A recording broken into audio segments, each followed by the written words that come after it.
حضور میں آپ سے یہ درخواست کرنا چاہتی ہوں کہ جتنی بھی شادی شدہ واقفات ہیں آپ ان کے لیے کچھ نصیحت فرمائیں کہ وہ کس طرح اپنی گھریلو ذمہ داریاں اور جو ہمارا وقف ہے ہم اس میں کیسے بیلنس کریٹ کر سکتے ہیں۔ جو تو واقفین زندگی بیویاں ہیں نہیں، جو ان کو واقفین ہیں، جو میں بتاتا ہوں نا، بات تو سن لو، وہ تو وقف ہیں، ان کو تو مسئلہ کوئی نہیں، ٹھیک ہے، ذمہ داریاں باقی رہ گئیں۔ ایک نصیحت کے آپس میں تعلقات کس طرح رکھنے میاں بیوی نے، اس کی نصیحت میں نے کر دی۔ تیسری بات رہ گئی کہ جو غیر وقف 9 سے بیائی ہوئی ہیں، اگر تو وقف 9 سے بیائی ہوئی ہیں، چاہے وہ دنیا کے کام کر رہا ہے، تب بھی ان کو ریئلائز کرنا چاہیے کہ ہم بھی وقف 9 ہیں اور ہم نے بھی دین کو دنیا پہ مقدم کرنا ہے۔ لیکن اگر نہیں بھی ہے تو یہ تو ایک عام احمدی کے لیے بیت کا تقاضا ہے کہ دین کو دنیا پہ مقدم رکھنا ہے، ٹھیک۔ اس لیے اگر کوئی دینی کام ملتا ہے تو اس کو کرنا چاہیے، اگر کوئی نہیں ملتا تو خود ایکسپلور کریں راستے ایسے کہ ہم کس طرح دین کی خدمت کر سکتے ہیں۔ آپ اب پڑھی لکھی ہیں تو اخبار میں آرٹیکل لکھیں اسلام کے متعلق، لوگوں کے جو شکوک ہیں، ڈاؤٹس ہیں، ان کو ختم کریں، ٹھیک ہے۔ جماعتی رسالوں میں آرٹیکل لکھیں،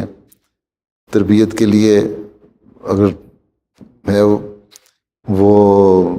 مضمون لکھیں اپنے رسالوں میں، اسلام کے بارے میں دنیا کو بتائیں۔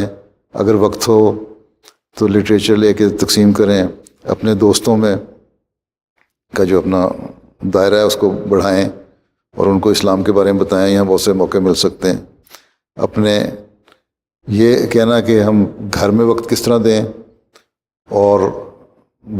دین کو کتنا وقت دیں، تو کم از کم ایک تو یہ ہے کہ ویکینڈ پہ اگر خاوند گھر میں ہے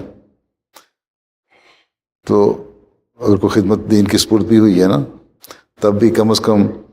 مہینے میں 2 ویکینڈ جو ہے نا،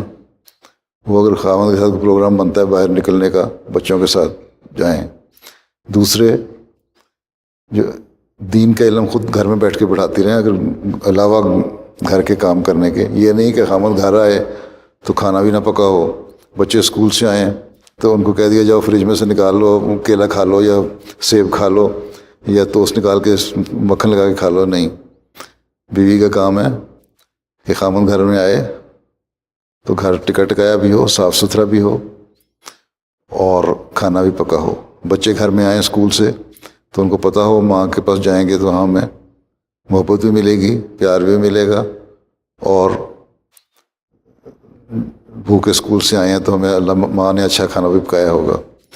تو یہ چیزیں بیلنس کرنی ہیں، ساری چیزیں گھر پہ توجہ بھی دینی ہے، گھر ڈسٹرب نہ ہو۔ اور اگر وقت نہیں ملتا تو کم از کم اپنے وقت میں سے وقت نکال کے دینی علم کو بڑھائیں، قرآن کریم پڑھیں، تفسیر پڑھیں، دینی کتابیں پڑھیں، حضرت وسیم علیہ السلام کی کتابیں پڑھیں، جو انگلش میں اردو نہیں آتے انگلش میں ہیں وہ پڑھیں، تو کم از کم آئندہ بچوں کی تربیت میں کام آئیں گی وہ چیزیں۔ لیکن یہ بہانہ کر کے کہ لجنہ نے مجھے کہا کہ صبح سے شام تک جاؤ میٹنگیں کرتے رہو، میٹنگوں میں گپیں زیادہ مارتے ہیں، کام تھوڑے کرتے ہیں، ٹھیک ہے۔ اور لجنہ کو بھی چاہیے کہ اگر 1 گھنٹہ مقرر کیا میٹنگ کا تو رکھیں۔ دوسرے، میں باقی تنظیموں کو بھی کہتا ہوں کہ اگر خدام، انصار، لجنہ کے اب مسجدیں بڑی ہیں، وہ بن چکی ہیں، یا سینٹر بڑے ہیں، یا جہاں چھوٹی جماعتیں ہیں وہاں تھوڑے کمروں میں گزارا ہو جاتا ہے، تو ایک دن میں اگر ہر ایک اپنی میٹنگ کر لے تو آپ کے آنے جانے کا خرچ بھی کم ہو جائے گا۔ اگر فاصلے سے آنا ہے پیٹرول کا خرچ کم ہو جائے گا، خامد بھی نہیں چڑھے گا کہ کیا مصیبت ڈالی، یہ تم لجنہ کا ہر ہفتے اجلاس ہو جاتا ہے، یا بیوی کہے گی خامد کو کہ تم نے کیا مصیبت ڈالی، ہر روز خدا لیندی ہے تمہیں بلا لیتی ہے، ٹھیک۔ تو یہ چیزیں حالات کے مطابق آپ لوگوں نے خود ایڈجسٹ کرنی ہے، گھر بھی خراب نہ ہو اور دین کی خدمت بھی ہوتی رہے، ٹھیک ہے۔ جزاک اللہ۔